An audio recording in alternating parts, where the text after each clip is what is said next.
Hi everyone, welcome back to Massive Impact and another insightful episode of our Escape Room Marketing Scam series. Today, we are going to explore 4 ways agencies inflate data to mislead you. Learning how to spot these tricks will help you make better decisions and avoid falling for deceptive practices. So let's dive in.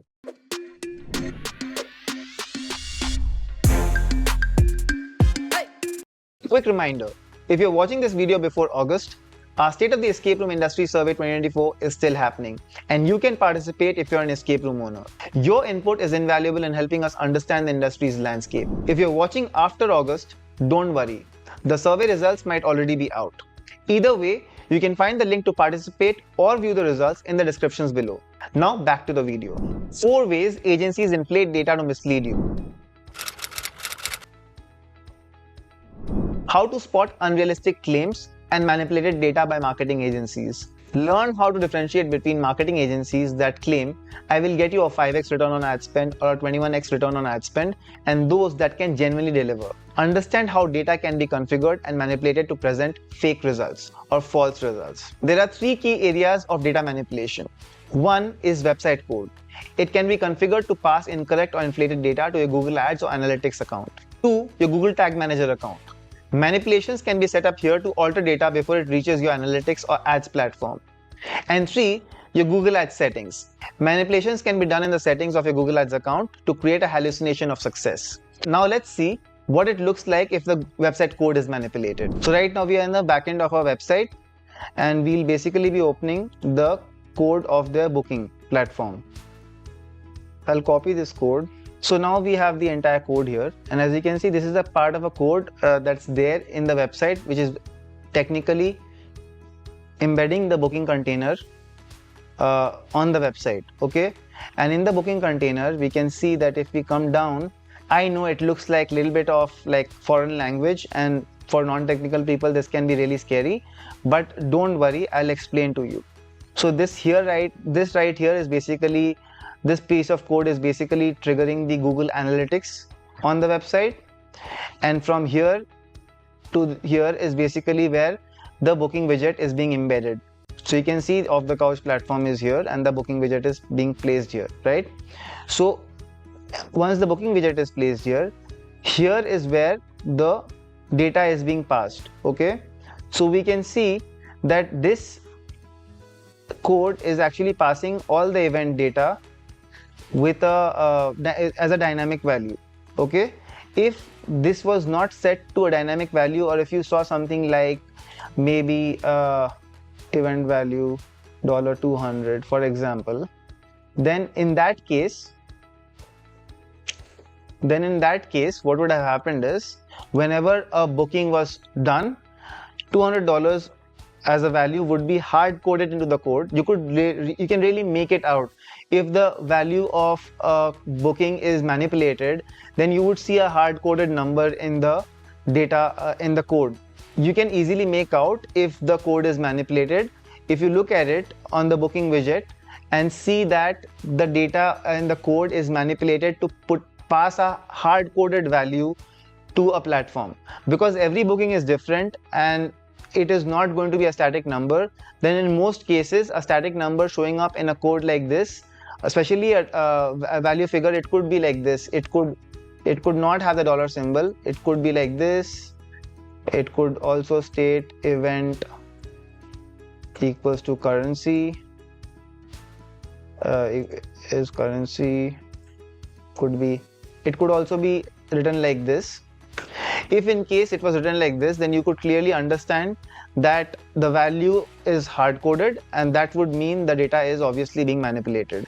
If that is not present in the code here, this could again be different for different booking platforms like Rezova, Bookio. All these platforms are different, but just giving a simple idea, if the place where the booking widget is placed, if the embedding has any sort of number that is being passed directly in terms of a value for that event, then chances are that that value is obviously wrong, because it has to be a dynamic value that will constantly change based on the bookings that are happening.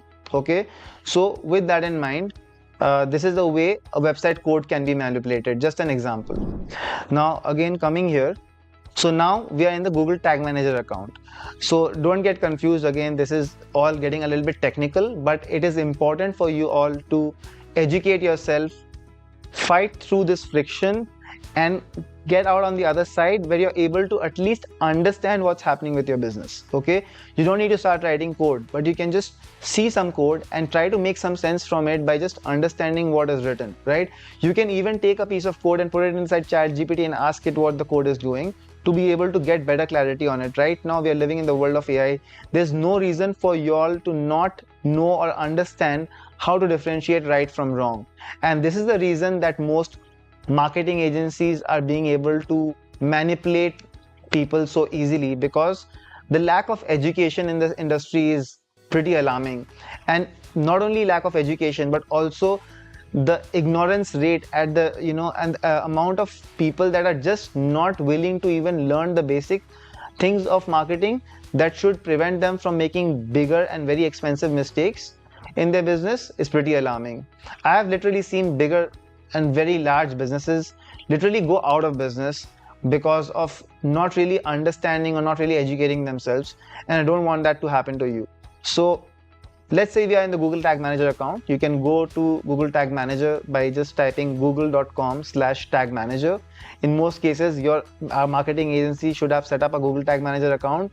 If they haven't, this is the right time for you to just fire them, because there's no reason for you not to have a tag manager account to maintain all the code, all the analytics and tracking code in one place. So let's say we are here, and again, these things might look a little bit complicated, but don't worry. What really should matter to you guys is you're looking for something like a FB purchase or a Google Ads purchase. So these are the tags that you're looking for, any sort of purchase conversion trigger that's set up. And if you're in the tag, then you can just go here. Let's say you go to the Google Ads purchase trigger. And when you come inside this, you can see that there is a conversion ID, conversion label, that's all fine. But the conversion value is set as a dynamic value, as a variable. Now this is extremely important to see whether or not the value was hard coded inside this place. Okay, this is also a good place to check both your Facebook purchase as well. In the Facebook purchase as well, you should notice that the data is not hard coded into it, but the value is set as a dynamic value, the purchase value, right? This can further be checked by going to the variables section, because this is where the purchase value might have been configured. And if you go here and you look at the purchase value section, you will notice that here, if it was set up as a hard-coded number, then you would clearly be able to see that the purchase value is obviously gamed, right? But in case you see something like this, then in most cases it is actually pulling something from the data layer directly, and that could signal to you that the tracking is set up in a authentic way. At least the effort to set up the tracking is done in an authentic way and there is no manipulation involved. So that is a way to look at your Google Tag Manager account, just quickly to be able to understand what is the difference between the different ways in which the data can be manipulated here. And finally, let's move over to the Google Ads account. So now that we are going to the Google Ads settings, manipulation in Google Ads settings can be done in two ways. One, it can be done in the conversion settings, that is the true source of where the conversions are being imported. And second is the account columns, where the data can be manipulated after it has entered the Google Ads account. So I'll be showing you both the places. Now if you are in the, if your interface looks like this, then technically you are in the new Google Ads interface, in which the goals will probably be here. Goals and conversions are going to be here. But in case your interface doesn't look like this, then most probably you're using the old Google Ads interface, in which you will probably see something like tools. That will be in the top right column here, corner here, and in the tools section you can go to conversions. So over there also it will be easier for you to go to reach the same place. Now since I'm in the new one, I'll just go to conversions. In the conversion in the conversions area, there are a few things that we need to check out. Okay, in these settings, manipulated values can be set as well. Irrelevant events can be marked as conversions, which will inflate your data and make it look much more successful than it really is. Incorrect values can be passed for any sort of form submissions or phone calls as well. And primary conversion events can be misconfigured by having everything set as primary, so just inflated conversion events are created. And also the optimization of the account will be haywire if the conversion events are not properly marked as primary or secondary conversions.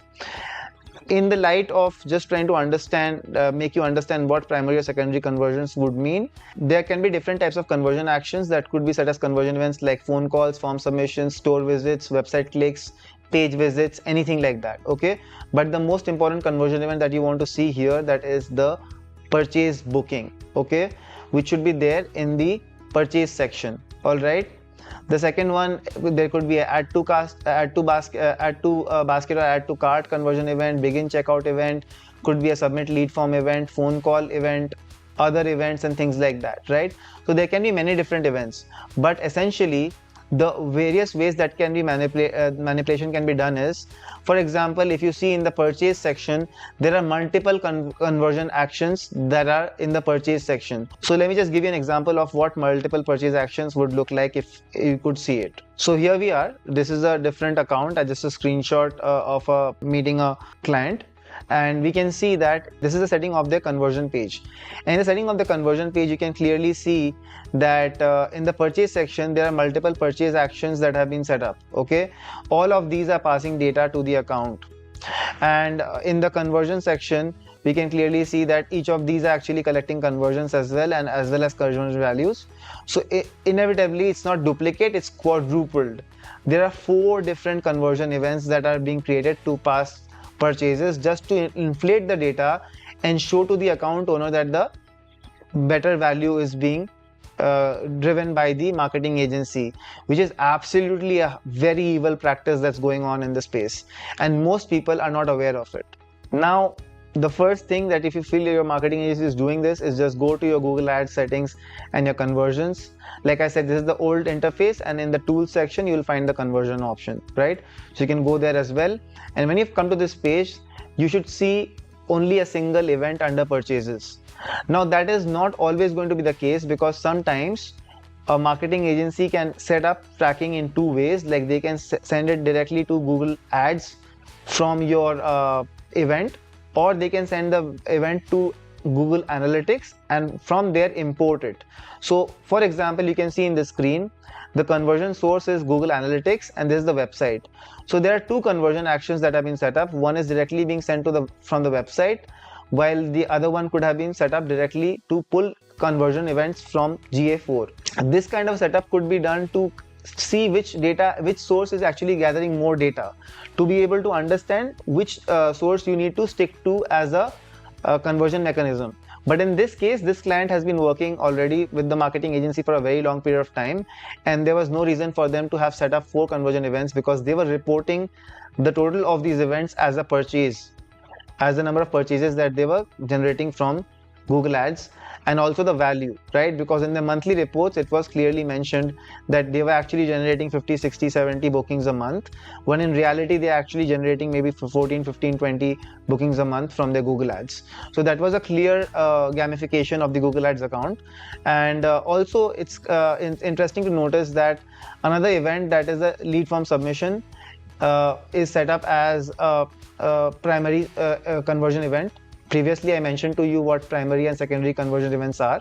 So even though setting up an event form submission as a primary conversion event is not really a problem, but what I do see as a problem is, I see that the event form submission is set up at, there are 44 events that have been passed, and the client clearly mentioned that between the period that we are looking at the ads, from May to 2024, they did not get so many form submissions on their website, so the integrity of the form submissions was also questionable. But along with that, each form submission was tagged as a conversion value of whatever $100+, right? Now essentially, I feel that that is something that should be discussed with the client clearly, again, because as a business owner, we also know that not every form actually results in a conversion.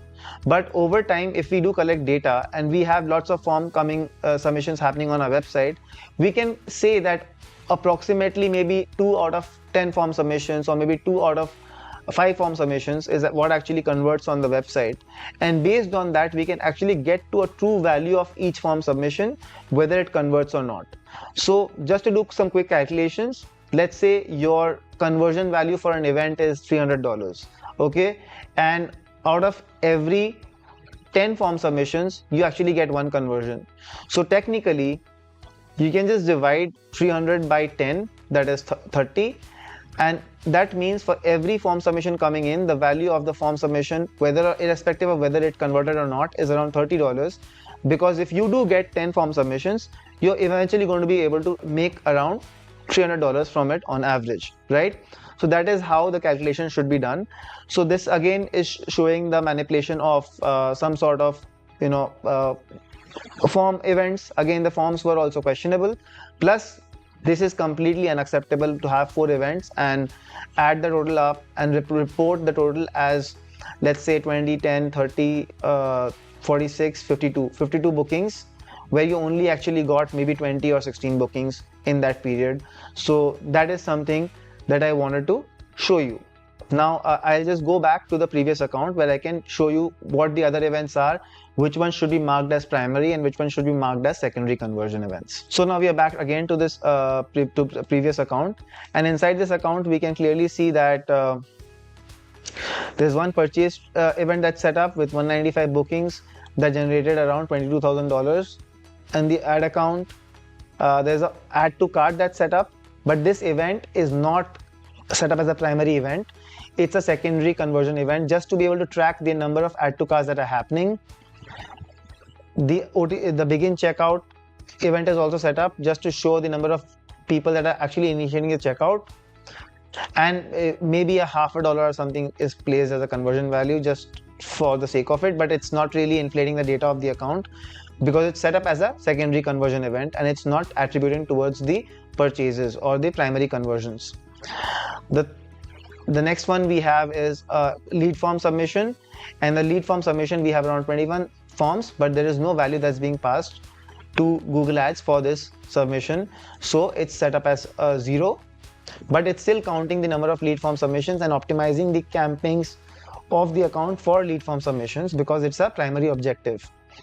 But calls from smart campaigns or calls from ads, these kinds of things are set up as secondary conversion events.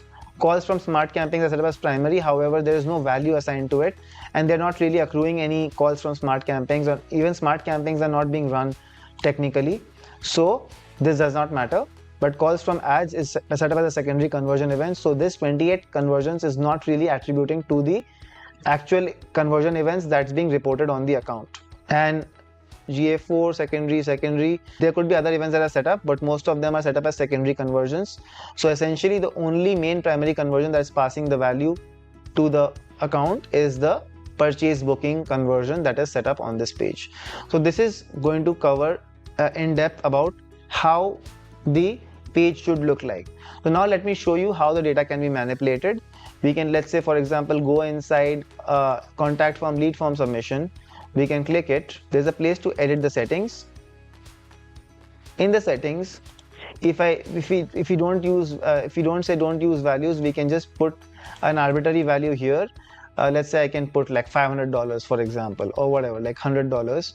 So when I save it, then technically the chances are that every time a conversion is happening, if a dynamic value is not configured for the event, then this value is going to be used as a fallback for that event, essentially, right? So if I save it, I'm not going to save it obviously, but if I save it, then that would essentially mean that every time a form was submitted, if there was no value present in the data layer or there was no configuration in the data layer, then technically this $100 would be the value that would be taken for the form submission, and that's how data can be manipulated. This same sort of setting can be done for any conversion event, whether it can be even set up for a page visit. So if somebody can just say that if somebody came to your website from Google Ads and visited your booking page, it would say that you had a conversion and they could mark a value of whatever dollars they wanted on that conversion event and report that in your accounts. It's extremely important for you to check all the different conversion events that are present and what kind of values are being passed from the events, whether they are primary or secondary. Essentially, you want to really look out for the primary conversion events and the values that they are passing and see if that really makes sense to you or not. If it doesn't make sense, then you should definitely question your marketing agency about what's happening to really get to the bottom of it. Sometimes they might have made a mistake even, but who knows? You have to look at your reports and really understand and complete the picture as to whether the report was the data was presented in a manipulated way to you or it was a mistake. That due diligence you have to do on your part. So now I'll show you the last part, and that is how data can be manipulated in the account column settings. So now, as you can see, we are in the column settings. In the column settings, obviously there's a video that we created for the 4 main KPIs that you should be tracking for any type of advertising accounts that you're running. You should definitely watch the video if you haven't watched the video. The link should be there in the description as well for the video. And however, column settings can also be manipulated in Google Ads. So right now, as you can see, that some clear column settings have been created in which we are reporting the purchases, we are reporting the bookings and things like that for this account. So the purchase value is given here. These the purchases are there, and the purchase value should also be present. Now I'll show you how these purchase values were pulled, because you had seen the previous in the previous screen how it was named, right? So we can go to the column settings, and let's say there are multiple columns that have been configured.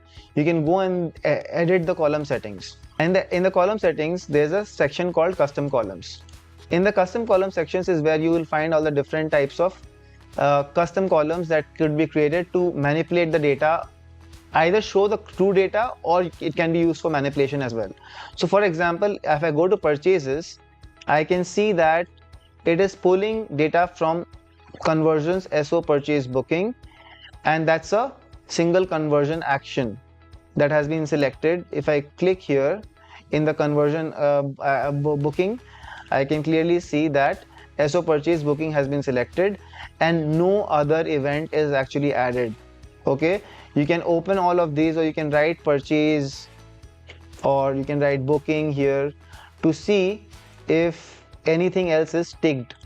The only thing that is ticked is this one. That means the data is technically not being manipulated, because if there are more than one settings that are selected for a purchase event, that means the data is definitely being falsified, and it's being expanded by just adding on more and more events or duplicating the events, right? So that's a telltale sign the event was manipulated. What if we are not doing on purchases and we're reporting on conversions? If I did that, I could just create a column called, I just pull on a column called conversions. There's something called all conversions, right? So if you click on all conversions, if you just click on conversions, let's say I did that, and I'll add all conversions as well. All conversions as well. So we can see that these two columns we've added just now to the column, and we click on save and apply and replace, for example. Then we can see here that even though conversions is showing the primary conversion event, that is the bookings, okay, because it is only looking at the primary conversion events, but all conversion events are 1416, that is taking into account all the form submissions and other stupid crap that was attributed in the conversion column in the conversion settings. So most people are reporting on this data and they're manipulating this data, or they are kind of confusing the escape room owners in a way that they are not lying about the conversions, but they're presenting the data in a way that is actually unethical, to be honest, because you should be reported on what you're earning, what you're spending, and how your account is performing, and that is what really matters at the end of the day.